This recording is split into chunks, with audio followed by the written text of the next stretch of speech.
Hello, beautiful.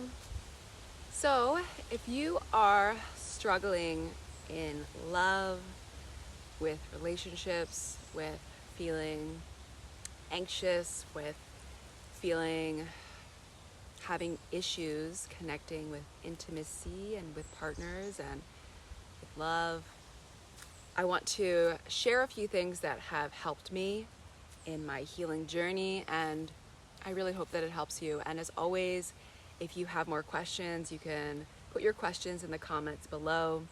If you're new to my channel, my name is Kayla, and I'm coming to you from the beautiful jungle here in Tulum, Mexico. I've been living here for 4 years. I moved here from New York City and worked as a fashion designer in New York, had a totally, completely different life. And since moving to Mexico 4 years ago, I've just been focusing so deeply on my own healing. And now I'm sharing everything that I've learned with all of you. And I offer healing in Tulum, yoga and water therapy and private mentorships and more, which we can talk about more later. You can always reach out if you have questions about working together. But today I want to talk about healing the heart, more heart healing. This is one thing that I always focus on. It's really the end goal of all of my work that I do with everybody, is coming back to the heart, coming back to opening the heart, learning how to reopen the heart. And I feel that that's why we came here, really. Why we came here to live in this world is to find our way back to love, back to ourselves. My dog Sirena is behind me playing. Oh, just so grateful to be living here in the nature. It's so quiet here right now. And actually, I just wanted to share with you, last night was so beautiful because I walk around in the neighborhood at night sometimes now with my dogs, and the stars are so bright. And because I live in a very remote part of Tulum, I actually live in the town outside of Tulum, and so there's not many people that live here, and at night there's so many insects and bugs and like frogs, and we've been getting a lot of rain, so there's been a lot of, I guess like more of them because of the water.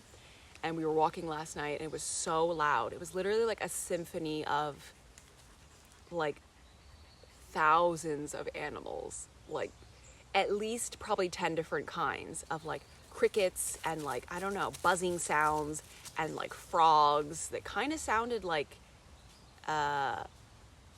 I don't know, monkeys, but they were definitely frogs. And all of the sounds and songs together were making like a unison sound, that it sounded like one person was like singing and chanting over the music. It was so beautiful. So just know that these beautiful healing frequencies exist in the world, and you can have access to them. Go visit them. Even if you can't, if you're in a city, listen to some HZ music or some nature music. All right, before I get on a tangent about nature, let's talk about healing the heart. So my favorite book of all times that I recommend to everyone is called Attached. So if you haven't read that, definitely start there. You'll be able to learn what your attachment style is. I think the lady, the beautiful sister that asked this question, I think she might have been having an anxious attachment, but don't identify it yet until you read the book, until you know 100% sure.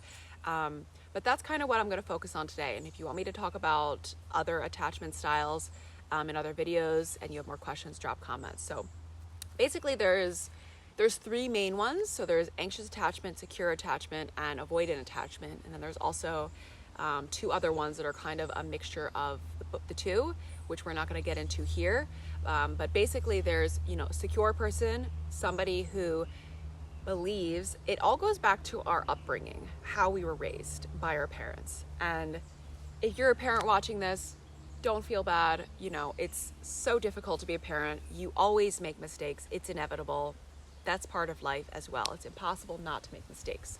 So don't be upset at yourself for this. So people that have secure attachments grew up in a household where the child felt safe. They felt loved. All of their, oh my gosh, Sirena is swimming in this like thing over there that's like really gross water, but whatever. She loves water.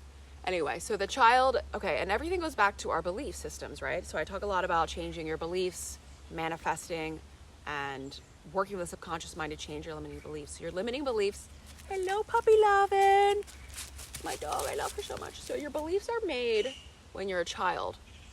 Everything is created before you're under the age of 7 years old. So before you're under the age of 7 years old, depending on your life situation, how you are raised, and your ability to feel safe and loved is created. Your belief systems are formed. So if you have a happy life, you believe love is everywhere, I have everything I need, being with people is safe, I can attract love anywhere I go, I'm worthy of love, I deserve love, I'm beautiful. All things that are positive affirmations to attract love. Then these people grow up and they easily attract relationships. They always have relationships. They always have good relationships. Maybe you see people like that and you're like, how do they do this? The other people that are anxiously attached, they did not grow up in that situation. So again, before the age of 7, as they're seeing everything that is reality to them, and they take these beliefs and they say, this is true. This is my life. This is my true life. But then when you grow up and you're older than 7, maybe it's not true anymore, but then you believe it and you attract these things that you don't want. So you can change that, and it's ideal to change that. Not really change it, accept it, move through it, transform it. Because we don't really want to change anything about ourselves, because changing things about ourselves is kind of rejecting ourselves and the experience. So when the anxious attachment style is grown up, there was an issue with one or both parents, and the child doesn't feel safe in relationships, feels that maybe the person is always leaving, maybe they were gone, maybe they were avoidant, maybe they weren't available emotionally. So the child is always yearning, needing, feeling grief and despair and desire and sadness, and constantly waiting for that person, the loved one, parent or father, or both, to come back. This was my attachment style that I've been healing from. I think I don't want to generalize, but I think I read somewhere that a lot of women have more anxious and a lot more men have more avoidant. And then there's the combination of the two. So you either probably are feeling this way in your relationships. You're probably in a relationship where you're feeling that they're not responding to you fast enough. They don't want to spend as much time with you as you want. They don't want to connect with you in the way that they want to connect. And this is because you're attracting the opposite type of person, which is the avoidant type of person. The avoidant type of person also received trauma, but they responded to it in a different way. So they responded to their trauma, their lack of love, their lack of feeling safe and a bit able to connect with their loved one, as closing the heart. Instead of waiting and seeking and wanting the love to come back, they piled it down. They shoved it down. They put a block on it. They put a lock in it. And they said, oh, no, but their people are not loving. I am not safe with people. Relationships are not safe. Relationships cause me pain. Being alone is the only way I can survive and exist. So these type of people, then you go past the age of 7, after the beliefs are created, you constantly attract the anxious people. So the avoidant and the anxious always get attracted to each other, ultimately to heal themselves. However, I have been in many relationships with avoidant partners, and it's very, very unlikely that you're going to heal together. I'm sorry to say, unless the avoidant partner is 100% on board and ready to do the work. Usually how it is the avoidant partner is avoidant. They don't want to look at the pain. They don't feel safe looking at the pain. It's not a character flaw. It's nothing. They're not a bad person. It doesn't mean they don't love you. They just haven't been able to do their own deep inner healing work yet. And unless they're 100% committed and prove to you over and over and over again that they're going to do it, I would suggest not being with that person.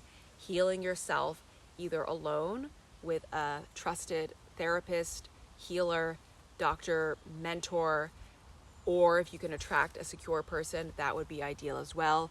Usually, secure people are not so interesting to people that are anxious because there's not drama there.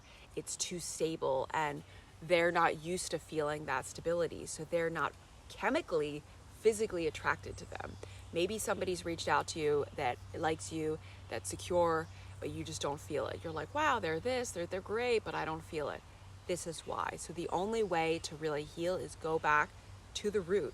Do the inner child work, the shadow healing. Go back and heal what happened to you as a child. Then you can work on reprogramming your limiting beliefs. That can kind of be done at the same time. But until you do that, you're just going to continue attracting the same toxic relationships in different forms. And of course, it feels so, you feel, oh, I'm in love with them. I feel it in my body. I feel so connected to them. That's because those feelings were what you felt as a child. They're so deep that you're still feeling them. So when you feel more of it, you feel like you can't control it. And that's why the feelings when you're with that person are so amazing, but then so painful. You have to learn how to heal your inner child. And one thing that I help people with as well that's extremely empowering is learning how to separate your inner child from your higher self, your adult self, and learning how to know which feeling and thought and emotion is which, and learning how to lovingly choose the right step for yourself and your inner child. You have to learn how to reparent your inner child so the inner child doesn't get abandoned again. Because what happens is when you go into these relationships that are toxic for you, that don't fulfill you and make you feel triggered, so for the avoidant gets triggered, they want to stay away. When the anxious opens up and, oh, I love you, come closer, the avoidant goes, oh. And that's so traumatic for the inner child. And what you're doing by letting yourself get into these toxic relationships again and again is you're abandoning your inner child. You're abandoning her.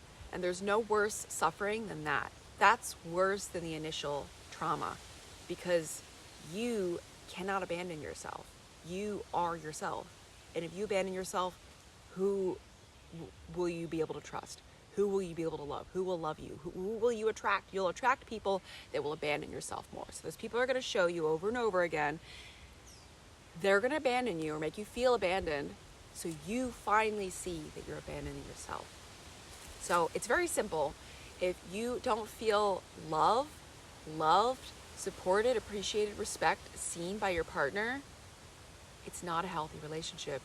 And if you feel these difficult feelings of negativity, struggle, frustration, feeling triggered early in the relationship, within the first year, it's not the right one, And if you feel that, you could bring it up to them. You can try to talk to them, share with them, see where they are in their healing journey, how open they are to going into their dirty work, their dirty laundry. It's not even about you. They could love you, and maybe they do love you, and maybe they chose to live in this life as somebody to trigger you so that you get inspired to heal yourself. They can still love you but not have a relationship with you.